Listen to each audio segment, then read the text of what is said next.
जहां आज से 200 साल पहले तक एक बड़ी संख्या में लोग रहा करते थे। लेकिन एक रात अचानक कुछ ऐसा हुआ कि इस गांव में रहने वाले सभी लोग इस गांव को छोड़कर कहीं चले गए और दोबारा कभी वापस नहीं लौटे। कोई नहीं जानता कि वो लोग कहां गए, किसी ने भी उन्हें जाते हुए नहीं देखा और जिस रात उन्होंने इस गांव को छोड़ा उस दिन के बाद दोबारा कभी ये गांव बस नहीं सका। पिछले 200 सालों से ये गांव वीरान पड़ा है और आज इसे भारत के सबसे हॉन्टेड और सबसे मिस्टीरियस जगहों में गिना जाता है। हालांकि इस गांव के अलावा भी भारत में कई ऐसी जगहें हैं जिनसे जुड़ी कोई ना कोई मिस्ट्री ऐसी है जिसे अभी तक सॉल्व नहीं किया जा सका है। और आज की इस वीडियो में हम इंडिया की कुछ ऐसी ही मिस्टीरियस प्लेसेस के बारे में जानेंगे, इसलिए वीडियो को पूरा एंड तक जरूर देखना। नंबर 1, कुलधरा राजस्थान। कुलधरा राजस्थान के जैसलमेर से 17 किलोमीटर दूर एक गांव है जो पिछले 200 सालों से वीरान पड़ा है और आज भी अंधेरा होने के बाद इस गांव में किसी का भी जाना मना है, क्योंकि ऐसा माना जाता है कि ये गांव हॉन्टेड है। हालांकि ये गांव हमेशा से वीरान नहीं था, बल्कि आज से 200 साल पहले तक ये एक हंसता खेलता गांव था जहां हजारों लोग रहा करते थे और उस समय ये गांव रियासत का सबसे समृद्ध गांव हुआ करता था। लेकिन एक रोज यहाँ कुछ ऐसा हुआ कि पूरा बसा बसाया गांव, उसमें रहने वाले लोग, हर इंसान, सब एक ही रात में गायब हो गए। कहा जाता है कि एक बार जैसलमेर का दीवान सलीम सिंह जब इस गांव में टैक्स वसूलने के लिए आया तो उसकी नजर गांव के मुखिया की बेटी पर पड़ी। सलीम सिंह को उस लड़की से प्यार हो गया और वो उस लड़की की नामंजूरी के बावजूद जबरदस्ती उससे शादी करना चाहता था। उसने गांव वालों को धमकी दी कि अगर उसे वो लड़की नहीं मिली तो वो गांव के हर एक इंसान की जिंदगी बर्बाद कर देगा। लेकिन उसकी इस मांग को मानने के बजाय गांव वालों ने कुलधरा छोड़ने का फैसला किया और एक रात सभी गांव वाले वो गांव छोड़कर चले गए। कहते हैं कि कुलधरा के साथ साथ आसपास के 85 गांव के ब्राह्मणों ने भी अपने घरों को छोड़ दिया, लेकिन जाते जाते उन्होंने कुलधरा को श्राप दिया कि कोई भी कभी भी यहाँ बस नहीं पाएगा और वो जगह हमेशा के लिए उजड़ी हुई रहेगी। आज भी वो गांव वीरान पड़ा है और उस दिन के बाद से यहाँ कोई भी बस नहीं पाया है।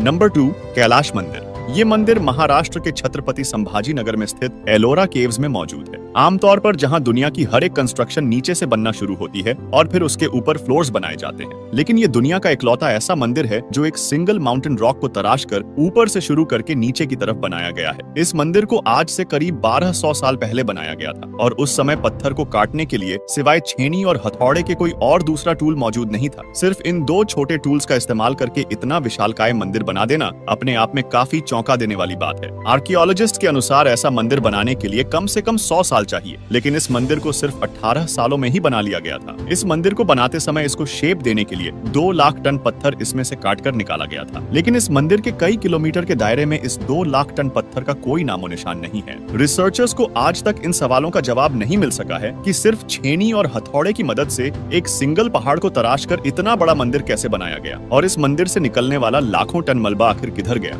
नंबर 3, कैलाश पर्वत। हिमालय में स्थित कैलाश पर्वत को दुनिया के सबसे डिफिकल्ट माउंटेन्स में गिना जाता है। वैसे तो कैलाश पर्वत की ऊंचाई 6638 मीटर है, जो माउंट एवरेस्ट से 2211 मीटर कम है, लेकिन माउंट एवरेस्ट पर अब तक 6000 से भी ज्यादा लोग चढ़ चुके हैं, पर कैलाश पर्वत पर आज तक कोई भी नहीं चढ़ पाया। सिर्फ यही नहीं, कैलाश पर्वत की अर्थ पर प्लेसमेंट भी काफी मिस्टीरियस है। कैलाश पर्वत नॉर्थ पोल से 6666 किलोमीटर दूर है और साउथ पोल से भी इसका distance 6666 kilometre multiply by 2 kilometre दूर है। एक्सपर्ट्स का मानना है कि ये प्लेसमेंट सिर्फ इत्तेफाक नहीं है। कैलाश पर्वत को सेंटर पॉइंट ऑफ वर्ल्ड भी माना जाता है, जिस वजह से इसे एक्सिस मुंडी ऑफ अर्थ भी कहा जाता है। कैलाश पर्वत पर जाने वाले लोग बताते हैं कि वहां जाने वाले लोगों की एज बहुत तेजी से बढ़ती है। बाकी जगहों पर जितनी एज 2 हफ्तों में बढ़ती है, कैलाश पर्वत पर 12 घंटों में ही बढ़ जाती है। लोगों का ऐसा भी कहना है कि वहां जाने वाले लोगों के नाखून और बाल भी कई गुना तेजी से बढ़ते हैं। साल 1999 में एक Russian scientist doctor Ernst Muldashev Kailash पर्वत की मिस्ट्री को जानने के लिए अपनी टीम के साथ कैलाश पर्वत आए। उन्होंने दावा किया कि कैलाश पर्वत का स्ट्रक्चर ऐसा है कि ये असल में एक पहाड़ न होकर एक मैन मेड पिरामिड है, जो कई छोटे छोटे पिरामिड से घिरा हुआ है, जिनका कनेक्शन एंशिएंट इजिप्शियन पिरामिड से है।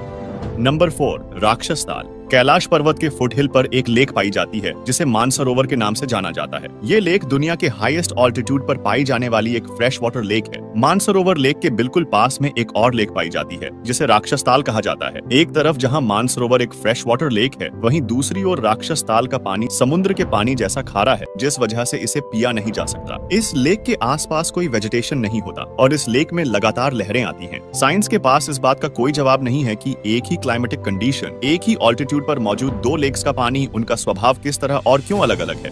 नंबर 5, रूपकुंड, उत्तराखंड। उत्तराखंड में सी लेवल से करीब 5000 मीटर ऊपर एक झील पाई जाती है जिसे रूपकुंड कहा जाता है। इस लेक को साल 1941 में एक ब्रिटिश फॉरेस्ट रेंजर ने डिस्कवर किया था। वैसे तो साल के ज्यादातर समय इस लेक का पानी जमा हुआ रहता है, लेकिन गर्मियों के महीनों में जब बर्फ पिघलती है तो इस लेक में से बहुत सारे इंसानों के स्केलेटन्स बाहर आते हैं, जिस वजह से इस लेक को द लेक ऑफ स्केलेटन्स भी कहा जाता है। ये एक बहुत बड़ी मिस्ट्री है कि ये स्केलेटन्स किन लोगों के हैं, वो लोग इस जगह पर क्या करने आए थे और उनकी मौत कैसे हुई थी। इसकी मिस्ट्री को एक्सप्लेन करने के लिए कई थ्योरीज भी पेश की गई है, जिनमें से एक थ्योरी के अकॉर्डिंग वर्ल्ड वॉर 2 के दौरान जापानीज सोल्जर्स का एक ग्रुप यहाँ आया होगा जो ठंड बर्दाश्त न कर पाने की वजह से मारा गया होगा। लेकिन जब इन्वेस्टिगेशन की गई तो पता चला कि ये स्केलेटन्स वर्ल्ड वॉर 2 से भी बहुत ज्यादा पुराने हैं। साल 2004 में इंडियन और यूरोपियन साइंटिस्ट की एक टीम ने जब इन हड्डियों की कार्बन डेटिंग की तो पता चला कि ये हड्डियां 850 एडी की हैं। हाल ही में हुई स्टडीज में ये सामने आया है कि ये हड्डियां दो अलग अलग लोगों के ग्रुप की हैं और इन दोनों ग्रुप की मौत के बीच लगभग 1000 सालों का अंतर है। इसका मतलब ये है कि यहाँ दो अलग अलग घटनाएं हुई थी जिसमें ये लोग मारे गए होंगे। इंटरेस्टिंग बात ये है कि यहाँ पर कोई हथियार नहीं पाया गया, ना ही कोई ऐसा एविडेंस मिला कि यहाँ पर किसी तरह की कोई जंग हुई हो, कोई मर्डर हुआ हो या फिर कोई डिजीज फैली हो। इन स्केलेटन्स के पीछे की असली सच्चाई क्या है वो आज भी एक मिस्ट्री है।